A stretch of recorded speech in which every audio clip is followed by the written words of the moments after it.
Welcome back to the OTB podcast, the original and still the best New Zealand mountain bike podcast, brought to you by Maxxis Tyres, New Zealand's tyre of choice and my tyre of choice for a solid 20 years now. I'm definitely aging myself here, but I still remember my very first Maxxis tyre, which was a 2.1 inch Swamp Thing, and sadly managed to slice a hole in the sidewall on a bike rack on the way to my first race.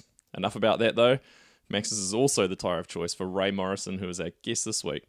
Rae has put in a solid 10 years on the enduro circuit and has some great insights into the racing and how the sport's evolved over that time. Fresh into her semi-retirement, we find out what's up next for her too. Don't forget to follow and subscribe so you never miss an episode on your feed. You can also help keep the show alive with a donation via Patreon if that suits you. Tell a friend, share our episodes, and help us keep growing. Let's get going on to the show. Nice. Very nice. Front to back. Leader's garment. Quite happy. It's alright, isn't it? Looks pretty good in that bad boy. Excellent, I think the word you're looking for is. Look at that thing. Looks beautiful, doesn't it? Beautiful.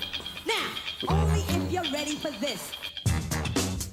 All right, with me today, recently retired and now also recently crowned XCE national champ, and fresh off a 200k gravel loop last weekend, so I'm not sure how retired she is. Rae Morrison, thanks for joining me.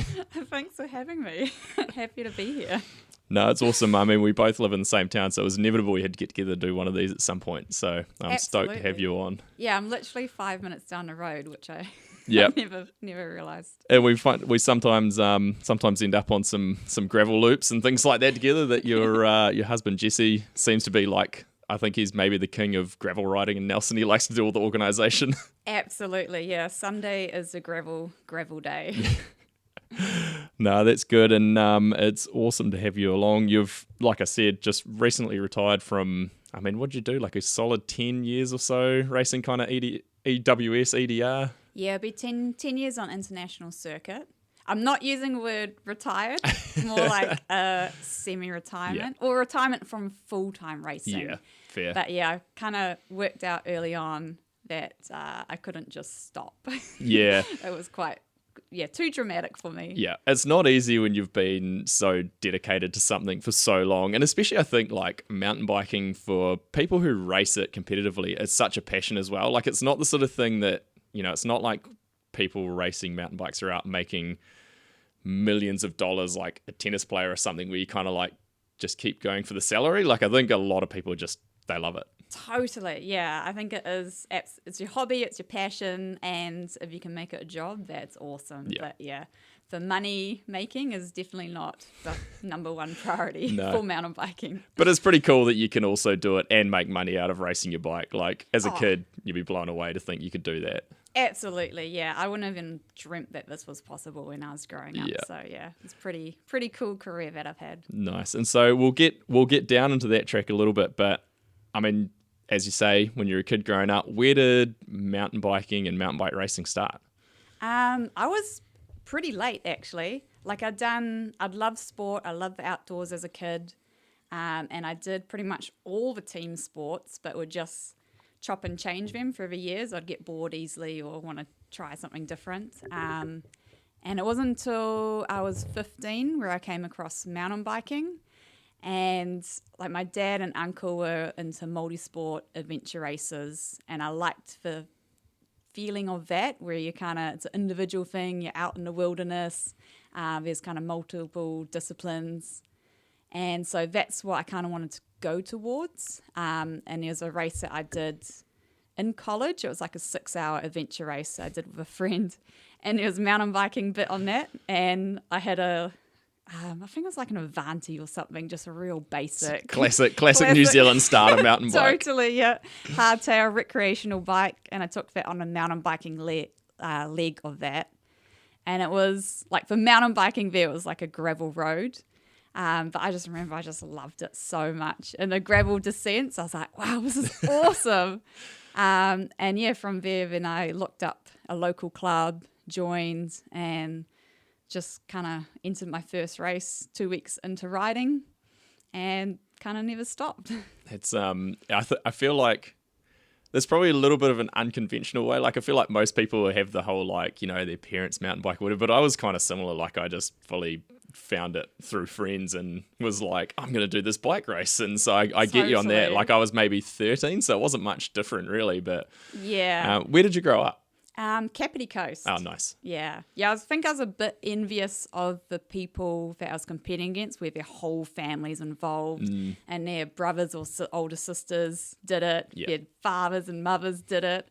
So I think I had to, in my family, like they were supportive, but it was definitely me paving the way for myself rather than having someone to support and look up to and guide me through that. I think in a way it kind of helps though build your passion a bit because you kind of just have to almost not hyper focus, but you're kind of just so focused on like, all right, where can I go to the races? And you're building your own kind of passion for it rather than just following on someone else's. Oh, totally. And even I think it's helped me overseas, like when you are kind of by yourself and trying to manage things, like you're used to actually doing that independently and fighting for your own passion and race results. So yeah, I think it is always benefits and negatives with anything. And so I remember you racing XC in the earlier days, like probably, I mean, that's probably almost, we're not too far off in age, but I feel like I was probably almost being done racing downhill when you were, overseas, when you were kind of coming up through racing XC. So how long did that kind of last for? That's obviously where you kind of got your feet wet into the mountain bike race scene. Yeah, I started off with XC and quickly kind of realized that I did prefer the more technical jumps. But with the bike, and at that stage I was still, I think it was like 15, 16. And when you start mountain biking, you crash a lot. And I just always come home with like grazed knees, concussions and things like that. So You're the girl at high school with bandages everywhere. Totally. My school ball, I had like both knees fully grazed. Yeah. So my parents weren't super keen.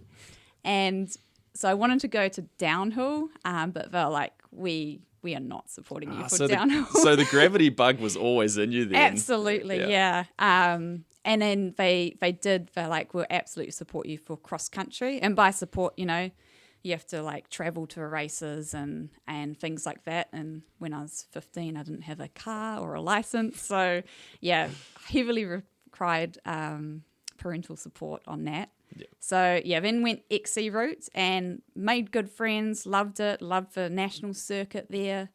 And then I went to Auckland to study. So when I was off on my own, but then didn't have a car. So then again, couldn't really clinch the... Difficult place to mountain bike as well without a car. Totally. So just did a lot of like road and like XC riding and things like that. And it wasn't until, I think I did cross country for maybe 4 or 5 years, which is hilarious because I hate racing up hills. Like even when I was training and racing cross country, I dread for up hills. Yeah, and then just like just get ready real for the descents. frothy on the descents and see how many people I could pass. So I definitely don't think I was passionate. Like I love the scene, I love the travel, I love the friends, but the actual racing I never enjoyed. Did you ever race like world champs or anything for XC? No, you didn't. No. I thought you did when you were like a junior or something. But... I wanted to. Yeah. I think I was U23 for most of it. Yeah. And then like the girls I was racing, they were hardcore. Like, it was like Samara Shepherd and Katie O'Neill and Monique. Avery, yeah, they were absolute weapons. The Avery family were very strong XC racers through that time. Yeah, and I think they had just so much dedication, which I didn't have at the time. Fair enough. So I was competitive, but I was never like amazing at it. Yeah. And so you actually, I feel like at some point in this, you were living in Nelson at some stage. When you were still kind of racing XC, maybe? I think I'd started to make the transition. Right. That's when I moved to Nelson. So I studied physio in Auckland. And then after I graduated, I got a job in Nelson and moved to Nelson. Ah, nice. But already, I don't even remember the Super D. Yeah, so that's where I remember, like, Yeah. I didn't even realize you were living here, and I remember seeing you at the top of at the top of a Super D. I think it was maybe even just like a Wednesday night one or something like that. And I'm like, oh, Ray's here, and you're like, oh, there's no way I'm doing this. Like, I'll smash my bike to pieces or whatever. Like, I think you were still on like a full XC bike, and then it's like next thing I know you're you're like full enduro specialist. Yeah, I think that's what kind of, I was like, this is perfect discipline for me. Yeah. So those Super Ds or I think I did the Nationals and the Oshis, and it was just on my XC hardtail. I didn't have any baggies, so I was like in full lycra, full like, no visor helmet, just absolute rookie. Yeah. And just loved it. And I think I did all right. I think I won like my age category and maybe second woman overall on my hardtail going down. It's solid effort. Like Turners and was it Dead Dog? I think we did. We went down Turners and you climbed up the road, and it was down Dead Dog down to the paddock. Yeah, and I had no expectations at all. So yeah, pretty happy at that. And then went to Rotorua and did like XE, Super D, and Eliminator Nationals. And yeah, Super D, I think I decided, I was like, I need to actually get a full suspension bike here. And I just borrowed a hire bike or demo bike from Cycle Obsession in Tauranga. Oh, yeah. And never ridden it before and just rocked up to a race and then won that. And after that, I was just like, I am changing. This is time. XC is gone. It's funny, like, Super D I found really enjoyable in that time, but then obviously like enduro just basically killed it and carried on. But there was some super fun like national rounds and things like that. It was cool. I think it's kind of sad that it went because enduro is amazing. I love it, but it is a full commitment, a full day. Yeah. Whereas Super D, it's just a real short one run, you're done. Yeah. You could do like job. a couple of 1 or 2 practice laps and you're like, yep, cool. Totally. Like, I think it was a pretty fun discipline for a little bit there. Yeah. Even like for Nelson Club here, like their local Super Ds, like they're getting like maxed out fields. Like I think it's 200. They're We've got amazing. Like 200 timing chips and they sell out. Yeah. There's one on tonight. It's pretty rainy, so I don't know how popular tonight's one will be. It'll probably still be sold out. There'll be heaps of frothers there. I'm sure. So that's obviously kind of where you made your way into the enduro side of things. And then I did a little bit of looking back on Roots and Rain to see what I could find. And the first enduro race I could find for you was in 2013. It was a 2W in Rotorua. And that's... Yeah. And I think you might have won it as well from memory. I didn't write it down, but I think you might have won your class or something there. But actually, I do remember. So the start of 2013, I had a huge crash in Rotorua and dislocated my hip and like broke my pelvis. oh, geez. I was gonna ask you worst injury, so that's probably a fitting segue into that one. Is that the worst one? So that was actually a Super D. Right. And yeah, huge crash and just a lot of recovery time. I think I was like 2 weeks in hospital, did like a couple air transfers from Rotorua Hospital to Wellington, had surgery there, then got retransferred to Nelson to recover. And like I had no power in my left side, still couldn't walk properly. I had to wait 6 months before I could ride a mountain bike again. And I think that race was literally 6.5 months after my injury. And I went there and against some really good girls, even some, I think one of them had been racing internationally. Yeah. And I won it. Nice. And after that was after the injury, it kind of like shook me a bit, be like, actually, I'm not super happy with my life trajectory at the moment. And I did always want to go travel overseas. And then after that race, I'm like, I think I'm really good at this discipline. Like I have to give it a go. Coming off that much time off. Yeah, totally. And I was so unfit and like my whole left side didn't work. So yeah, after that, then I got home from that and I was like, right, I'm doing it. I'm going to, do some fundraising and give EWS a go and just commit a whole year or season of my life, go into debt and try and get picked Yeah. up by a team. And I was pretty okay with that if it didn't work out, like I was okay with that, but I didn't want to not try and then just have regrets. So Yeah. I just wanted to give it all for one season and see how it goes. Better to try and fail than to never try at all. Totally. Yeah. Because yeah, exactly. Like you never know, and then you'll spend 5 years later, you might just be sitting there going like, "Man, I wish I'd done that." You know. Absolutely. Yeah. So yeah, good life advice for all those kids. That I don't think we have that many kids that listen to it. You know, just give it a shot because you never know. So that was obviously 2014. I saw you did your first EWS by the looks of things in Whistler. Yep. So it must have kicked off. 2013 you did that 2W and then you went over the next year. Yeah. Had time to build up strength and fitness and then, give it a shot. 2014, I actually did 2, but the first one was in Colorado. And I ended up... maybe Snowmass or something? Yeah, or Winter Park. Oh, maybe. yeah. Winter Park had some as well. Yeah, I can't even remember. Yeah.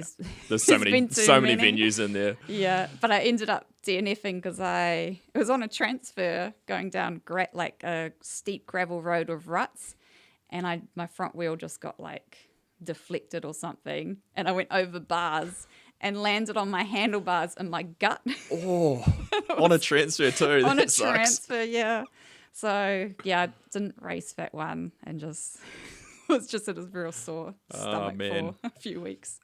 So it looks like from what I can see, it looks like you've done a couple of seasons, like 2014, 2015. You actually won the Mega Avalanche in the women's field. So actually, I think you got to give us a story about Mega Avalanche for a start because I've never done it, but it looks insane. It's one of those races which it has to be on a bucket list. Yeah. It's so out of this world and so crazy, and I still can't believe they have permission to run it.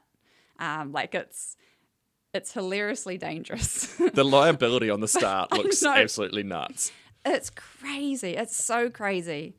And most people have never ridden snow like me. Yeah, it's not a common, surface to go to run. And every time you brake, you're super losing traction, and it's so fast. And then it's obviously mass starts. Yeah. So just and you'll only be running normal tires as well because you've got after that bit of glacier, you've got 45 minutes to an hour of descending still. Yeah, I think on a good day it's 45 minutes, and the glacier run's only 3 minutes. So yeah, you don't want to set up your bike for snow and then just struggle for rest, especially there's some climbing lower down. It's at altitude, so yeah, you want pretty.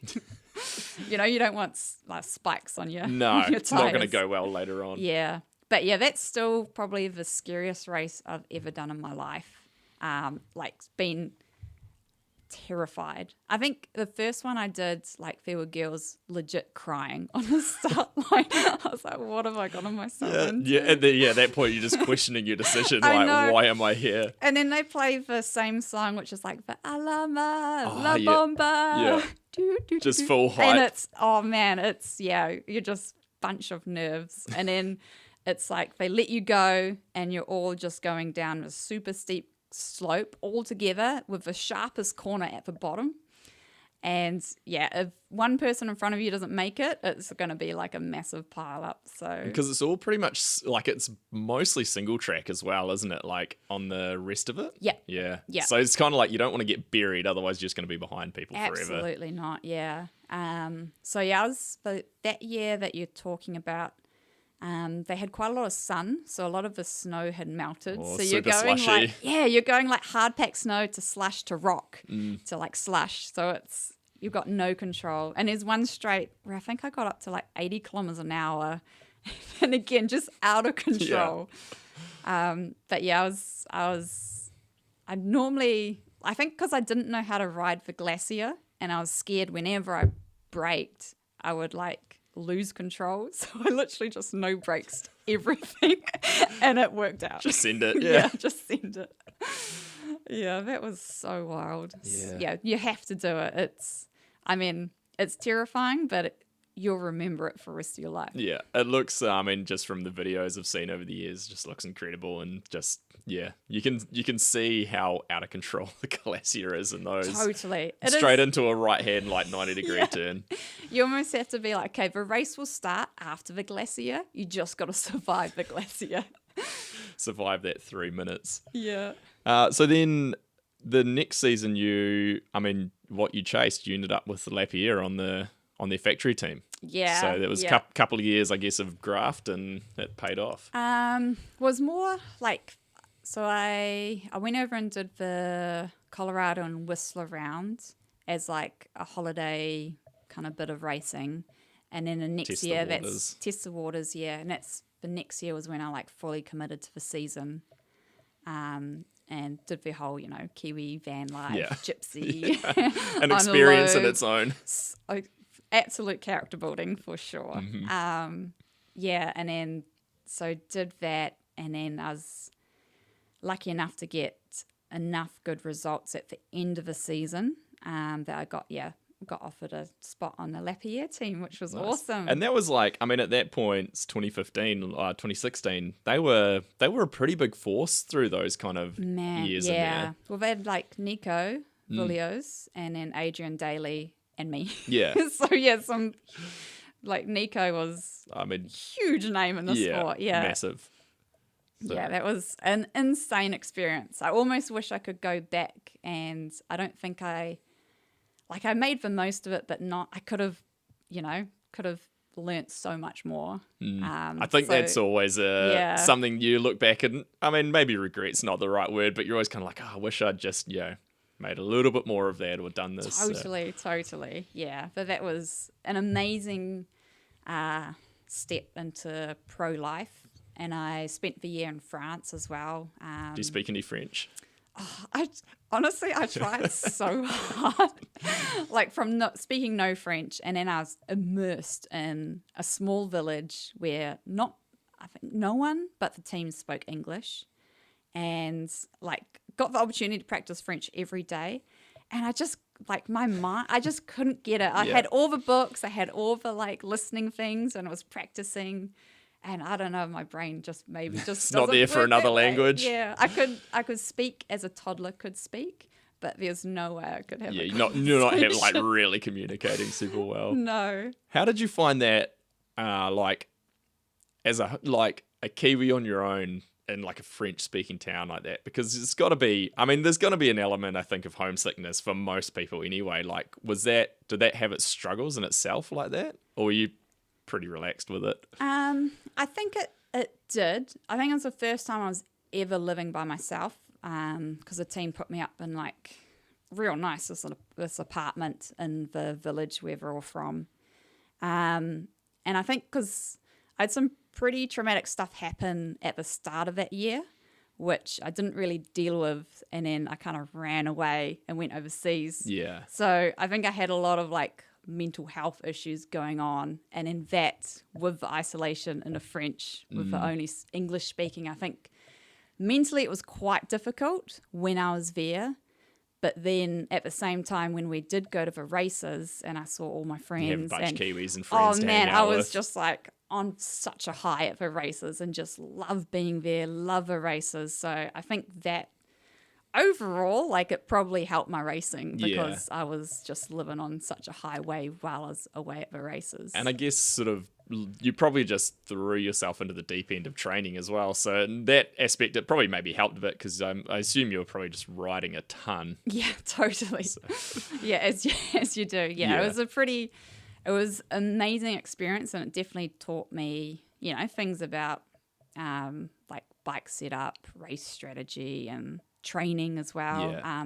I got provided like a coach. Oh, yeah. That was the first time. It's probably pretty eye-opening at that point. Yeah, honestly. I remember I went to this gym and suddenly there was like Loic Bruni, Loris, and like, I was just like in there. I'm like, oh my God, just like, Finn Isles was there visiting as well. And it's the first time I've seen these like superstars in this tiny gym in France. And I was just like starstruck. Yeah, it was pretty cool. The Frenchies have a really good program. I think it shows in their dominance in downhill racing in the last like 10 years or so. And I mean, over the whole time, and then even with enduro, like they've had so many amazing riders come out of there. Yeah, I think their support structure is insane. And I think, you know, you get one good performing Frenchie and it just breeds. Yeah. breeds so much more. So yeah, even in that small town, it's like Blazarsk. Again, my French is terrible. You know, you had Fabien Barel was pretty much two doors up from me. Yeah. And then Nico was there, and oh man, it was, and yeah, I can't remember, but they like talked about all the mountain bikers that were within like 5 kilometers of me, and I'm like, what the hell? Yeah. This is tiny, like it's smaller than Nelson. Right, yeah. It's obviously a mecca for it in terms of like riding and everything then, Yeah, if they're all living there. absolutely. So then that was 1 year with those guys, and then you started with Giant and then the following year, right? So, Yeah, that was, well, Lapierre were very, very good to me. They did say, because Nico was retiring at the end of the year, and they did say that the team was not going to continue. Oh, right, because he was retiring. Because he was retiring, yeah. all their funding had Yeah, gone like with him. we don't have like the Jesus of French downhill racing which I'm anymore. like, So yeah, it's fair enough. So I did kind of get offered an ambassador role, but at that stage, you know, I had a taste of the professional team and Yeah. the support, and I wanted to be a racer, not an ambassador. So I started looking, and I was lucky enough that, again, my results were good enough. I had a couple teams interested, and yeah, ended up going with Liv via the Giant Factory Off-Road team. and obviously that was a great choice because still to this day you're Oh, with them. man. So Yeah, they've been amazing to me. It's been an absolute privilege working with them. And yeah, I think they're the first team. I don't know. You hear and see a lot, but I think they've always treated me as like a person before like an athlete asset. yeah, Um, I think that's that tells a lot about a brand like that. Totally. When you kind of like, yeah, you're almost like they actually see you as a person rather than just like dollars and cents. We're spending this much on you, you know, whatever. Like, they'll flick you if they don't want you, but clearly that's not happening. Like, you've got a strong relationship there. Yeah, absolutely. And I don't know about you, but I get really attached to brands. Yeah, as well, Like, so- I've ridden for Santa Cruz for about the last 10 years, so it's like, yeah, I know, but the same. Totally. Once you know the person or the people behind it and the story behind it and what the brand stands for, you really like, you know, you feel it in your bones. Yeah, and I'm big on loyalty too, and I think it's Yeah. awesome when you've got that from both ways. I mean, yeah, like myself, like I couldn't imagine even riding any other different bikes at this point. And I'm sure you probably feel the Totally. same. Like you've just built, you feel like you're part of the brand. Absolutely. Yeah. I'd almost feel like an imposter writing something else at this stage. But yeah, so Liv has been, an absolute incredible brand for me to work with and to do this journey with. So you've kind of, like you said, you were, you know, sort of via the Giant team, but you've sort of run your own program a lot of the time, have you? Like you've been able to choose your own sponsors and, well, in terms of components and things like that? Yeah, so I was on a 2-year contract with Giant, and that was via the off-road factory team, and that was awesome.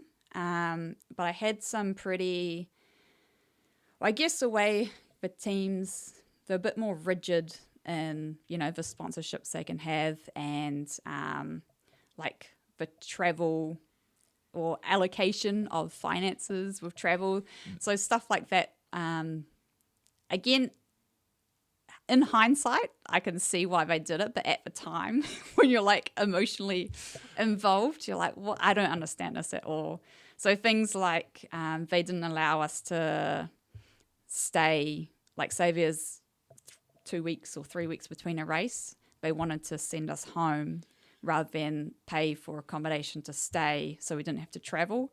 I was like, well, you know, flying home or flying to North America to fly back a week later. When you don't really have a base, it's not, exactly. you can't fly back to New Zealand. It's far too far. And then with their budgets, especially from New Zealand, their budget allocation's done, I think it was done like quarterly, whereas New Zealand, like a lot of the flights, like you have to book quite far in advance to get the good flights. So there's a lot of times where I was stuck on, I think one time it was like 60 hours to get home. I had like That's brutal. two 11-hour layovers. I was just like, I am so over this and I just want to do it myself. Obviously, there are so many more positive things about the team. But I think the last card was me that I was, obviously I was seeing Jessie, and just the long distance relationship was so hard. It's very difficult. So difficult. And then even if we would come over to a race, like the team and relationships had to be very separate, which fully understand.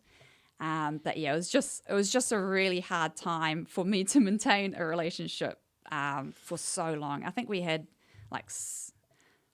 6 months apart, but he came over for 2 weeks in the middle. So kind of like 2-3 months apart. And after that, I was like, I don't want to do this anymore. It's difficult. And he was an amazing mechanic. So at the end of that, I wanted him to be my mechanic and more do travel around together if we could. And that, unfortunately, wasn't able to be done with any team because they have their own staff, obviously. So I'd seen a lot of the Crankworks athletes and seen them successfully run their own sponsors and own program and do the self-management and do really, really well at that. So that's what I kind of wanted to work towards. I was like, this would work really well with enduro, especially as you don't need the big team setups because you are gone all day. You're not coming back and forth to a pits all the time. I think downhill and cross country is very different. It really makes a difference having a factory setup. But yeah, enduro, and I've seen it done with other people. Like privateers can do amazing in enduro if they just have one really good support person. Yeah. So I put that proposal through to Liv and be like, hey, like, what do you think about this? This is what I want to do. And we had a few meetings and conversations about that. And yeah, I was super grateful they were willing to take the chance on me. And I ended up getting, I think, a 1-year contract just to see how it was going to go. Give it a shot. Yeah, I guess it's probably they're going out on a limb a little bit. Totally, and yeah. Got to make sure it's going to work. For them, it had never been done before. Like I'd seen it done again with Crankworks athletes, but they don't see that. Yeah. So that was the first year was a lot of learning, and then that's when I approached other sponsors. And the first year was mostly just product stuff and just trying to get the setup. And then after a pretty successful year, the next year it was so much easier. Yeah, and it's got to be nice for you to be like, right, yeah, like I know it's tough sometimes with teams because you're sort of like, well, this is great. Getting all the support, you kind of take a lot of load off, but then you're like, I don't like these tires, or even like, I don't like this handlebar. And it's like, you're just stuck with that and you stuff. have to run it. Yeah. Yeah. I clashed a lot with a few of the components. I think I was just the wrong size for it. So it didn't work as well. One size doesn't fit all. It's no, like, no, totally not. I've seen it in the past with some teams where it's like maybe their main rider they've had for a couple of years, they really like this tire, this blah, blah, blah, this, these wheels. But then, they bring on new people and they're like, well, this doesn't work for me. So it's a difficult one. Yeah. And even with a team, like you have no, obviously you have no say in what sponsors they choose, what giving them most money. So like the first year we had RockShox, and like I loved the people from there, Shram, and they built a really good relationship. Great support at the races too. Yeah, really cool company, cool brand. And then that year, they split. And I honestly thought like I was going for a breakup. I'm like, oh my God, I have to go for a whole different brand, whole different suspension. Learn everything new again. Like just for different people. Like I think I get so emotionally attached to people. And it's honestly, I had to grieve. And then the same thing, like we went with DVO the second year and built that relationship up and like, this is cool, love the product, love the people, we're back. And then same thing again, we're going to split ways at the end of the year. I was like, I can't do this. I can't go through another breakup with my suspension brand. So that at the end of the second year, that's when I got to choose my own sponsors, and I was lucky enough that I could keep DVO on. Yeah. So that worked out. And then obviously your now husband, Jesse. So that worked out. Yeah, That worked the long out. distance. Yeah, totally.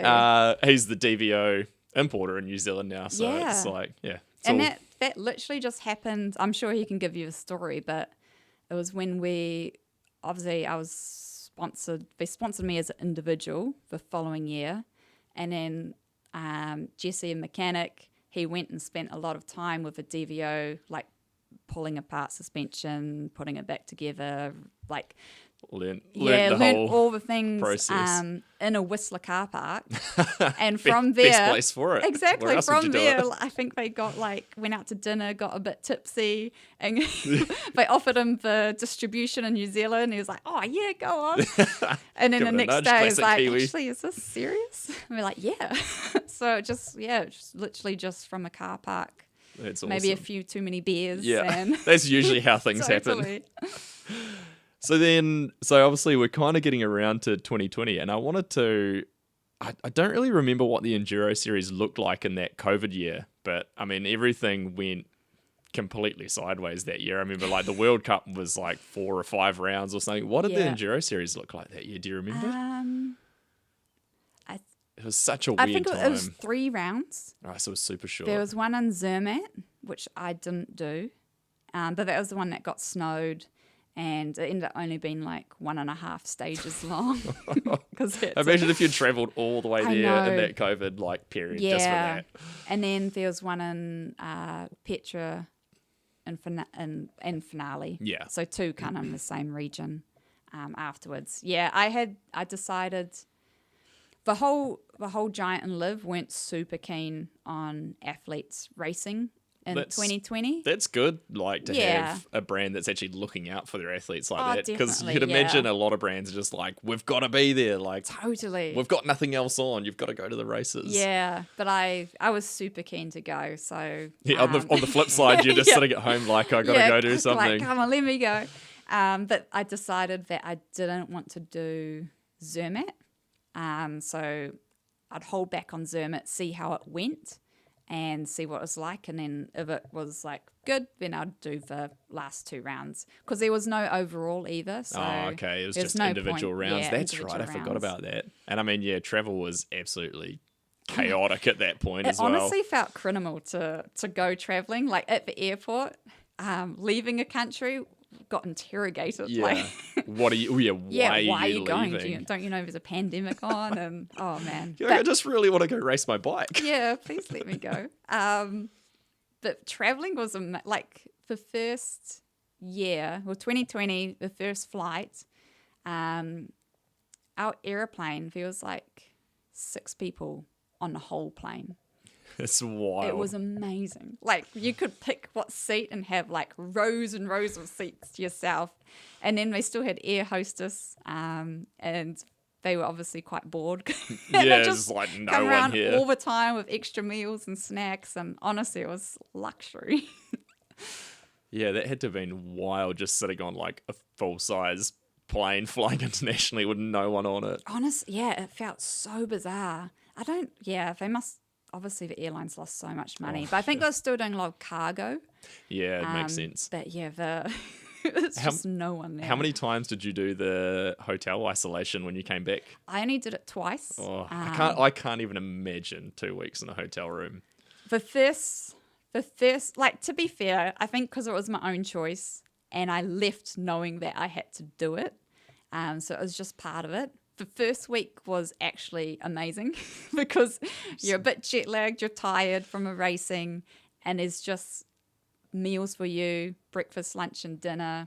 You You could just order chill. coffee at Yeah. any time. It had a lot of time to do like all my taxes and expenses and things like Yeah, that. get all the admin done. Get all the admin done. But the second week dragged on. Did you get like a bike or anything when you were like to do some sort of exercise or? So the first year we weren't allowed anything. Oh, okay. Yeah, in our hotel. We were allowed out for, I think it was an hour a day to walk around this tiny little concrete car park, like so small. But the second time we did it in 2021, that was way better. I think they'd had obviously a lot of complaints or media attention to make the living conditions a bit nicer. So yeah, then I got so much, and I got a bike, hired a bike. I got like the paint by numbers, like Just all the activities. all the activities, and we're allowed out more than once a day. So I was just doing like 5 kilometers around and round and round a grass field. Yeah. Bulk walking. Yeah. So I mean, I actually had looked through, when I was looking through Roots and Rain, some stats. I mean, you had an incredibly consistent career. You had 36 top 10s in EWSs, and there was only 2 races I could find that you were outside of the top 15. So it was a very, very solid, like 10 years of racing. But is there any races that were a highlight that stood out or anything? Like, is there anything in your mind that kind of jumps out? Probably 2. I think my privateer year, when I got 2 top 5s in a row at the end, and that was amazing. As a privateer, it's such a big achievement. After like a pretty horrendous year of like just eating terribly, living in a van, just getting really poor quality of life, really. And it was my last chance. So I got top 5 in Spain, but I think the one in Finale, where like it was just hard being a privateer, especially then when there was unlimited practice runs. Teams were shuttling and things like that. Teams were doing like tracks 3 times, whereas a privateer's you're pedaling around, beating yourself into the ground. Or, like in Finale, we hired a company, but they had a strict schedule, and you had to wait for like 10 other people. And we only barely made the practice time, just doing one practice run per stage. So I think stuff like that was quite demoralizing at the time when you just see like the teams just like going back and forth, and you're like, forget about those days. I remember there would always be like some controversies that would pop up of someone shuttling, like when they weren't allowed to shuttle or things like that. Yeah. There was lots of drama that was going back then. I kind of forgot about it. Yeah, so true. Yeah, and I think I had no expectations, but just knew it was my last shot and just went all in. And yeah, got 5th, and it was literally that day I got offered the Lapierre deal for the following year. Yeah. So I think the whole last race of the whole tough season of me trying to get picked up by a team, had a good race, and then got the offer that day was just, Do you reckon you would have pushed on again as a privateer the following year? Had you kind of like made your mind up at all, or? I would love to, but I had no money. Yeah. So if kind of that Lapierre thing hadn't happened, totally. it could have been the end of. I was living off like $10 a day with food, so I had a very strict budget. It was like oats in the morning. It was like a baguette, and I don't know, just a lettuce or tin can of tuna or something. People don't see the glamorous side of it, do they? It was it was rough. Yeah. Especially glorified camping. Really. When you look back at it now and you're like, how? Like, how did I even stay the course and keep doing that? Oh, totally. Absolutely. Yeah. There was a few times where I'm like, is this worth it? Like, surely. But yeah, definitely glad to have done it. And I think doing it privateer year where it's just so hard and you're living life is not ideal, then the following year, like everything, you were just so appreciative. You're like, what? I have a working bike that doesn't have a crack in my wheel. And That's I don't amazing. have to do all this myself. Someone else fixes it for me. I don't have to live off oats. Incredible. Yeah. I was just that high, pretty much being supported, just ran through the length of my career, really. Because I was like, I know what it could have been like. Yeah. I know what. Yeah. I feel like you appreciate it. I think like the Kiwis and the Australians appreciate it a lot too, because I think it's like for us down here to make it to that level, you're kind of just like, holy shit, like I'm just this like Kiwi kid, and totally like, I'm getting everything looked after for me. And yeah, it's pretty surreal. Yeah, like we said at the start, it's pretty cool when you think back and go like, man, I got paid to race a bike. Like, it's a dream, really. So you had such a solid enduro career. How did you find the last few years with the the last couple of years, I guess, with the change? Did it change a lot with kind of like the Warner Brothers stuff coming in? I I think it did, but I think it was more, I don't know, more majority of the changes came externally, just with the opinions, I guess, of enduro and a lot of negativity from the outside world. Even like, I guess, for inside, a lot of riders and teams and stuff complaining. But I think it was just this cloud of like negativity now towards enduro. For racing itself, like there's a few small rule changes, but it was still amazing races. Nothing that really drastically yeah. changed it. And when you were there, like, yeah, it was still really close, tight, exciting races. But I think it was just so hard to portray that to the outside world. You know, all the fans couldn't see that, but we could see that. I think that's the hardest part with enduro, just because it's kind of so spread out. It's hard, you know, you don't just have this excitement of Totally. boom, boom, boom, like downhill racing or, you know, or like XC racing where you're just watching everyone doing that battling. Absolutely. Enduro's kind of like, to me, it's just mountain biking, you know, like it's kind of the purest form, but yeah, obviously it makes it difficult for it to be like a downhill or XCO kind of level of excitement. Totally. I guess also for week races, like when like the UCI are doing, or Warner Brothers are doing when XC, they're putting downhill, enduro, and like enduro. Leo Gang, and where else do they do? They did a couple. Can't remember exactly where else there's. Yeah, the French rounds. Yeah. Both the French rounds. Yeah. Because then you're sort of racing on like a Wednesday or Thursday or something. Thursday or Friday. And there's no one. Yeah. Like Leo Gang, there was no one watching at all. It was and everyone shows up in the weekend for like totally the downhill and the understandable. XC. Like people have got jobs, right? If you're going away for a trip, you're going to, in the weekend, and a downhill and a cross country is the main event. But yeah, normally, like if there's like say finale when it's just enduro weekends, we get so many spectators, so many people going through the pits and frothing and out in the middle of nowhere on stages. Yeah. But yeah, Leo Gang, when you're in the middle of a week, you're out there and just like you're literally just by yourself. And that looked like I've been there once. I went and watched the World Cup in 2019. I never raced there, but we stayed in the valley kind of over behind the venue. And from what I remember looking at the courses, like it looks like they just send you way the hell out of the back of nowhere. Yeah, like here's the venue. You're going 3 hours that way. Yeah. We'll see you at the end of the day. You're like, awesome. There's going to be no one watching this. Oh man, it was. I mean, you get stuck in, but compared to it really showed if you compare it to some of the other rounds, which it felt like, a lot more like enduro was thought of. Yeah. Sort of like this sort of redheaded stepchild. They're like, we've got to fit you in somewhere. We'll just it's definitely an afterthought, and I can understand like having a venue with 3 or 4 different disciplines if you include for short track. Yeah, true.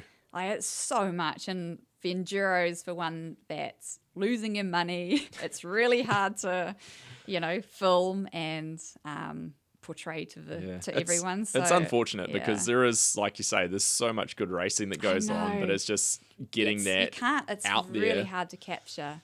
I think Josh Carlson this year has really put some life back into it. I think it's like he knows all the riders, he can follow the stories, he knows some of the background that's happening. Josh is and awesome. He brings the froth. Yeah, he's just so pumped on everything as well. And like you say, like he knows the riders, he's raced it, he knows the whole scene, so he fits it so well. Yeah, so I hope they give him a bit more leash to to do his own thing and to really portray it as it should be portrayed. But yeah, it's hard. It's definitely, like I think with anything new, is going to be like the teething period where it's going to get worse before it gets better. I just really hope that it does get a lot better. I mean, everything in 2025 is going to be so interesting to see how it plays out, just with so many drastic changes going on. But that'd be another podcast in itself. And I think still at this point, it's almost speculation because it's still sort of like people don't know if they're going to be racing. I mean, especially in downhill, it's like, there's so many people who are going, I don't know if I can even get to the World Cup. So it's super interesting. Yeah. I think someone was saying, there's more riders than there are spots on teams. Big time. And like yeah, when big names are struggling to find a team in a spot, you're like, oh dear. Yeah, and I This mean, in a time of economic turmoil for bike brands, I mean, it's not good out there at the moment. And all of a sudden, I'm hearing about teams who are putting like 5-rider, 6-rider teams together just for downhill specifically. And I'm going, I don't know how they've got any budget for this. It's crazy. it's coming from the enduro budget for sure. So that's actually interesting. Like, I mean, obviously, you've been, just a segue on from that, like, you've been in there. Have you noticed like a drop off of salaries? Like, don't have to talk about your own or anything, but like just things you hear, things like that? Yeah, I think, was it people re-signing for this year? So end of last year, their contract negotiations, it was rough. Yeah, right. And I think people resigning for next year, it's going to be even rougher. Man, yeah, that's tough. But yeah, like 2-3 years ago, it was very good. Well, I think we went through that period of where like the enduro bike, in quote marks, kind of came to life. Totally. And they were selling like crazy, Yeah. Everyone wanted an enduro bike because previously you had like an XC bike and a downhill bike, and it was kind of this in between didn't really exist. And I think all of a sudden these bike brands worked out how to build these awesome bikes that you can have one bike and you can kind of ride everything. And so, yeah, it boomed for a while there, but it's obviously getting tougher and tougher. Definitely. And yeah, I do think the trail and enduro bikes were one of their highest selling bikes. Now it's probably e-bikes, but yeah. And then like you also had like Sam Hill, like mass fans and from all sorts of life. And then Jack Moyer, and you still have Richard. So you had the superstars kind of coming in. So I think that really boosted enduro. But I think they had like, I don't know, it seemed really cool at that kind of point as well, where they were going to places like Colombia and South America, and it seems like that's disappeared a bit again. And I can see reasoning why, because if you've got a series that's mostly based in Europe, travel budgets are going to be tighter, and it makes sense to a certain extent. But yeah, it kind of sucks that these places. I mean, like we had a couple, what do we have, 2 or 3 here in New Zealand, and so it's kind of almost turned back into like the World Cups are, like a European series, which is a bit unfortunate. And I think next year enduro will be Euro based as well. I think it's just a money thing. Like it's getting so expensive to host. Yeah. So the only people with those budgets, like, places like Madeira or South America or New Zealand, the cost it is just to get the event, get the hosting rights, massive. Let alone putting all the infrastructure in and getting all the support. And I heard it's like insane. Nelson was on the cards for an enduro right around that COVID time, which killed it, unfortunately. But I'd heard the club here had put like about $50,000 into just trying to get the event. And that was just trying to get the event, which didn't come in the end. It's gone up and so much. Yeah. So it's that's like baby money to what it costs now. And I think a lot of they want to tie in a lot of events as well. So for venues hosting, they prefer you to host at least like downhill enduro or cross-country enduro. So they want multiple disciplines. Yeah. So I think that unfortunately takes out a lot of the cool venues that we used to go to. I think it's going to be a long time before we see the World Cup, be it downhill XC, enduro, being a World Cup again. Like, it feels like the future is very European for now anyway. Yeah, absolutely. It is tough because there is a lot of cool places, and I love Europe, but when we race outside of Europe, it's so refreshing. Yeah, I can imagine. It's so nice actually traveling. And then it's funny listening to all the Euros complain about jet lag and, I've been away for 3 weeks. It's so hard. It was like, oh man. I used to spend most of my time in the US, and I'd like bounce back and forth to Europe to go to, 2 or 3 World Cups or whatever. And the Americans would be like, it's too hard to get to Europe. And I'm like, I've just come from New Zealand. I know. It's like, I'm living here like you were, like off a shoestring budget, and I'm still making it to Europe. Like, you guys can get over there, Totally, yeah. It's, I guess, all perspective, and I think it is an advantage in that sense being from New Zealand, because you do have to work for it, Yeah. right? You're all yeah, in. You're all in, Yeah. yeah. And it's already such a financial burden to just get overseas that you're okay, I'm going to make the most of it when I'm over here. On travel, what's your worst travel story? And sorry, I didn't prep you for any of this. Ooh, Anything that's gone real awry, like in Europe or traveling there, or other than multiple 11-hour crazy. layovers? Yeah, I think probably for layovers that get me real bad. 11 hours in an airport is a long time. I've done a few Yeah. of those, and it's not good. Like I think like stuff always goes wrong. Like 50% of time, there's an issue. Yeah. But it's you always resolve it or just pay a fee. Yeah. Like I've never been like stuck in a country or been, what's the word? Yeah. Been like withheld from getting on a flight. Yeah. Nothing too major. Yeah. I think like maybe South America, there was one where it was my first year traveling by myself, and I had a travel agent who booked my tickets through, and not many, like the English was very limited there because it was a small airport, and they didn't let me on the flight because they said I wasn't on the flight. Oh, man. And I was so tired. I just like burst out crying. I was like, I don't know what to do. Like, again, no money.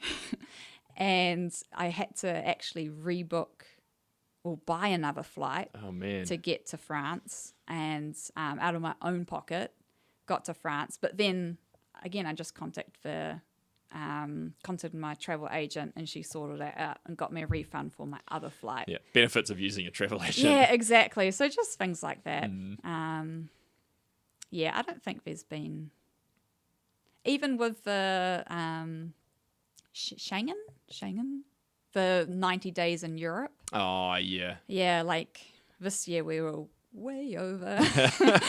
But I don't know, it's a lot of grey area. Like we've got a I lot of... didn't realize they had that. Like, I know I always dealt with that in the US because you get Yeah. like 3 months basically, and like would always be like you'd go to a World Cup in Europe or Canada or whatever, and it was fine. But I didn't realize that was in Europe as well. It is. It's such a grey area for New Zealanders though, because we've got a lot of bilateral waiver agreements with countries. Okay. So say in France, we could stay there for 90 days and it not count towards our overall Europe stay. But a lot Especially of when people you're don't bouncing, know that. yeah, when you're bouncing around countries all the time in totally. Europe, it's not hard to go from France to Switzerland or Totally. anything like that. So you are meant to keep note of like all your travel documents, but then for all of them, they're like, it's pretty much down to the discretion of the border control. Yeah, the So one I'm like, if you oh, get a no. person on a bad day. Totally. So I think Cam, I've always got away with it. I think Cam Jones got withhold in like, I can't remember, Hungary or somewhere for Man. maybe a week or something. But yeah, so it can happen, but I've been on the lucky side. Yeah. Yeah. No, that's good. I've got some bike setup questions for you. Yes. Are you picky about anything in particular? What's your like pet peeve on your bike?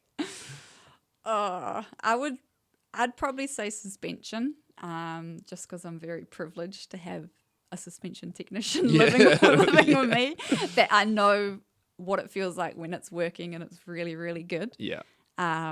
So much so that I've been so spoiled that if it's slightly off, like I can't function, like I can't ride my bike. Interesting. Yeah. So yeah, definitely suspension setup. Yeah. What about, I may or may not have got a little tip off about a handlebar setup. Yeah, and handlebar setup. A few things. I think it's hard, like, hopefully I'll get better at this, because I've got a few more bikes now and I'm swapping between more bikes. But when I was full-time serious enduro racer, I'd literally ride the same bike every day for a year. And you notice small changes. Yeah, when you're that in tune with the bike, I totally get it. It's a pain. And you spend so much time like trying tiny little things like, brake lever 1 degree up or, Yeah. Handlebar rolled a couple millimeters forward. So pretty early on, I've always been quite fussy about my handlebar sweep. Yeah. And even I get that because I have been too all the Yeah. time. The bend has been always a real important one for me. It's crazy the difference it makes. And even so much like if you're going down a rough track, if it's slightly out, I get like wrist pain. Yeah, Like that's crazy when it's like at that I'm point. like, I'm not used to this. So Jesse didn't when he first became a mechanic. I'd always ride. I'd be like, it's not quite. I needs to go and I'll just do these tiny little movements. Little and he's like, adjustments. this isn't doing anything. So he blind tested me, which I didn't realize he was doing. But we were just trying to get for the right spot where he'll go like a tiny bit forward, tiny bit back, and he'll say like went forward here. And one time I think he was trying to trick me, and he would go be like, okay, I went a bit forward, but he didn't move it, or he's like, I went a bit back, but he went forward. And I could See tell what you every notice. time, and you're just like, oh damn, it's only like half a millimeter movement here. That's so- amazing you notice it like that. Like I've heard stories of people who have come down, they're like, bike's unrideable, the fork's shit or whatever, and the mechanic will give the fork a wipe. They'll turn the knob 3 times this way, 3 times back the other way. Totally. Exactly the same. They'll be like, go ride that. They come down next run and they're like, oh, heaps better. Totally. Same setup. I know. It's so, and I know racing, I can get like that. Like say with suspension stuff, I was like, something doesn't feel right. I don't know if it's me or the bike, but can we just, even if you don't think it's right, can we just try something just so I know? And oftentimes I'll end up at my original setting. Back to your base. But yeah, I think race head, you turn into an idiot. Yeah. But yeah, testing outside of racing, I think I can notice a lot. Interesting. Yeah. Mullet versus 29er. Oh, I can't. For racing, I like 29er. I think it's better in more places. Yeah. But for fun, mullet every day. Yeah. Nelson, I Interesting. think mullet. It's so steep here. It's I think so steep. It's quite a bit slower. The speed's not high. And yeah, you got some real sharp turns. But yeah, for fun, mullet all the way. Nice. What's your favourite or your go-to Maxxis tyre? Oh, you're a Maxxis person. Maxxis is a sponsor Definitely. of the show, so got to throw this in here. Well, since the new high roller came out, that's thrown my whole Maxxis setup off because now there's another really good tyre. I love the DHR2. No, such a good, Such a fast good rolling all-round, yeah. all-rounder. And a lot of times I run it in the front as well Yep. when I want the speed. So that's probably my overall. I'll always run it on the back unless it's really turned to custard. But Yeah. like 95% of my races, it's always on the back. So yeah, I'll go DHR for Nice. sure. It's It's a good choice. You recently have also switched, I believe, from the Live Intrigue LT to the X, shorter yes. travel bike. Yeah, So is that just a non-racing? Like, is this a fun? kind of. So the LT was what I raced enduro on. But now that I am trying to semi-retire,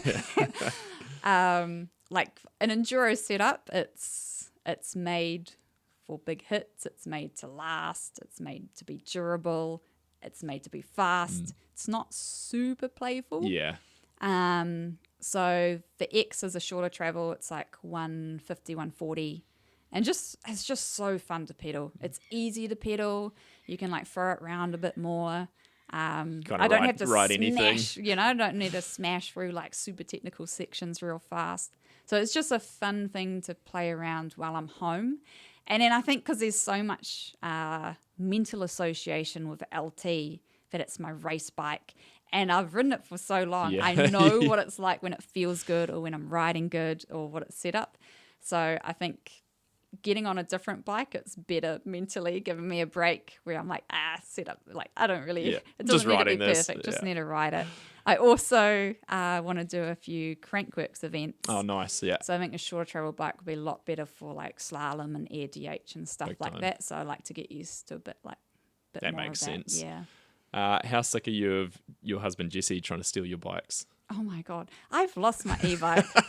He, yeah, not super sick, but there's definitely times I'm just like, oh. It's quite funny because you guys ride the same size bike. So he'll be like, Yeah. Oh, he'll show up and he'll be on 11. I'm like, oh, you got Rae's bike? And he's like, yeah.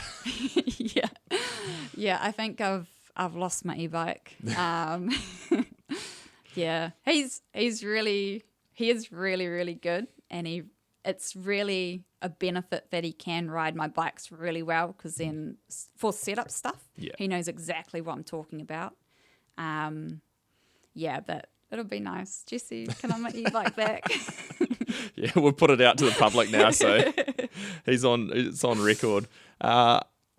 Having your husband as your mechanic, I mean, it's got to be super handy, because obviously, just such a strong relationship, and he knows, like you just said, he rides your bikes, he knows that, obviously very handy. But is there, and maybe there's not, but is there cons to it at the same time? Like sometimes do you just want to like shout at him? Maybe not as a mechanic, like.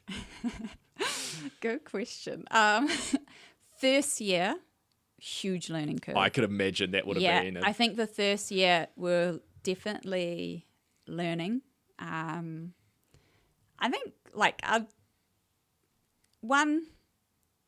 the mechanic, they've got a pretty hectic job at races, where they're like, building bikes, cleaning, repairing, or like just putting new stuff on constantly. Then the riders' heads are falling off because suddenly they didn't make a turn properly or felt a little bit shit on the bike. So they're getting that. And I think, I'm sure you'll agree, races, like athletes are crazy. Yeah. Like we are not logical people. No. When you're in the heat of the moment. Totally. Yeah. So initially, learnt quite quickly that, say if Jesse had been building a bike for 5 hours, and then I'd come down on a training run or like, off a stage and be like, I felt like shit, bike felt like shit, something's wrong, like something setup's wrong, and he would get personally offended because I've just spent this bike is perfect, it is immaculate, it is working perfectly, and then so I think it's just trying to understand where the other person's coming from and be like, I'm talking about my own riding, I'm not talking about the bike's performance, but I just need the bike set up to what I'm feeling. So I'm trying to be more constructive. Yeah. So be like, okay, I did a jump and it felt like I blew through travel, but hard. Can we add some support? So be a bit more, constructive with my feedback instead of just emotional response. Be like, this feels terrible. It's probably actually kind of good for you in a way, because then you're like actually thinking about the bike more, because you're like, well, I don't want to annoy him by like just saying it feels like shit. You're actually like, I've got to come down and be like, oh, this is off, or like I need to change this. Totally. And then I guess from his perspective, like he's quite a hot-headed guy, that, if I come in and just try, step back a little bit and, and try and get feedback rather than thinking it's a personal attack on what your workmanship. Find your balance with each other. Oh man, the first year it was a very steep learning curve. But I think we're both pretty keen to continue it and to work together and to find solutions. I feel like there's probably more pros than there is cons. Definitely, to have someone that close working on your stuff. Absolutely, yeah. And I think if, you're not in a situation like that, no one's to blame. You're just trying to find the way that's going to work best for both of you. Who has the higher watts per kg in the house? Ooh. It will depend. He'll know. Yeah, of course he'll know. Definitely know. I only threw this in here purely for Jesse. Yeah, I'm guessing it will depend. Probably like kind of endurance-y, FTP kind of stuff. I'm pretty sure he will. Yeah. But for flat out sprinting, max power, I think I do. There we go. I think. I'm sure he'll correct me and let me know. Yeah. Be the first comment for sure. I guess kind of finally to wrap things up, you've semi-retired, but I know you're going to go do some work with Liv, and you've still got some racing plans. So what does the future hold? So my main role will be technical coach for the Liv Factory XC team. That's cool. So you'll be at all the XC rounds with them? Yeah. Awesome. Yeah. So we go team camp in Feb, and then, every single XC World Cup and World Champs. So really looking forward to that. That's super cool. So you can use your gravity experience to help them out on course, I guess. And Yeah, honestly, like I did a couple testing runs this year and just loved it. Yeah. And I think fit in pretty well. And it's a whole different game for the XC. Obviously, for on like tinier bikes, and most of the stuff's won on the climbs, but then they still need really good passing lines, and then to be really good technically, but also protect their gear. So there's a lot more. It's probably actually a lot to take in that. Yeah.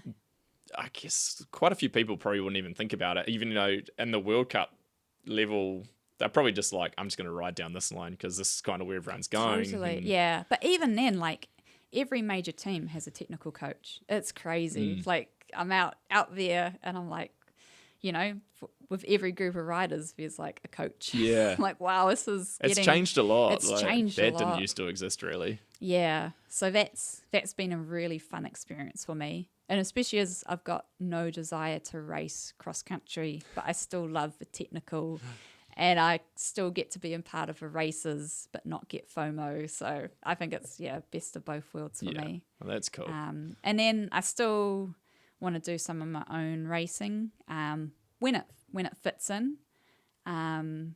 Probably I still do a couple enduros. I might do the first couple EDRs, but I'm quite keen on like doing a couple crank works, maybe a few eliminators if it fits in, just because I'll be over there. Yeah, like, fair. Why not? Yeah. Just more of a short, sharper stuff because that doesn't require as much training. Yeah, you can just rely on your power rather than like having a massive endurance you base. don't need massive base mileage. So for you now as like semi-retired, we'll keep using that term, like if you go to these EDRs, how do you feel like going to it? Do you think you'll still be going there like, man, I want to smash it? Or is it kind of just going there to like enjoy it, take it all in? I don't think I can enjoy it. I do, like, I used to race a lot in New Zealand, but I go in, like, mentally, I'm just, like, away with the ferries, just, like, not in race mode at all. And I'm like, I'm just doing this race to be fun, and then still get real dark about results. I know exactly what you mean. I honestly went in, I didn't try, I'm unfit, I'm not like mentally ready to risk my life or race. And then like, how can I be dark about results? Yeah, you're like, I probably just shouldn't have done this. Totally. Be like, I was all good until I saw the results. Yeah. So I think I can't. I think I can do that with other disciplines, and I have a lot of fun because there's no pressure on myself. But I think when you've been at the top for a long time, it's so unless I try or aim for it, I know from experience it's hard to do it for fun. Yeah, big time. All right, well that's been amazing. It's been awesome to catch up and hear all your your history and your takes on what's going on and that, and it's going to be really cool to see what comes with the Liv stuff and everything like that. So good luck for all the racing next year, and we'll be excited to see what happens. Cool. Thanks so much, KV. And this is an awesome podcast setup. Amazing. Your podcast is so cool. Oh, and thank you. Really cool having something like that in New Zealand. That was what drove me to start it, because there was nothing else here, so I thought I'd give it a shot, and here we are. Yeah. The classic Kiwi mentality, just like going racing, you just got to give it a shot. Yeah, best way to do it. Awesome. Thank you so much. Cool, thanks. What's up? I come from the land of down under.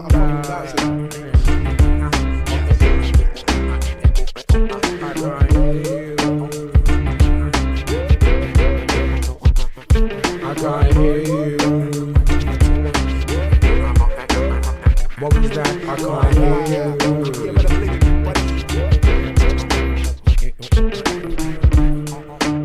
be like John Lennon, the anti-serum that you don't get for poisonous venom. Read the label carefully, I'm only here for the show. I love hip-hop too much to let you feed my ego.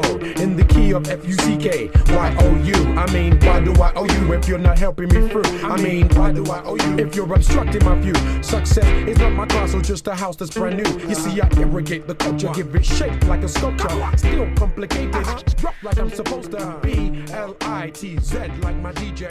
Rock to the rhythm like you rock to what he plays.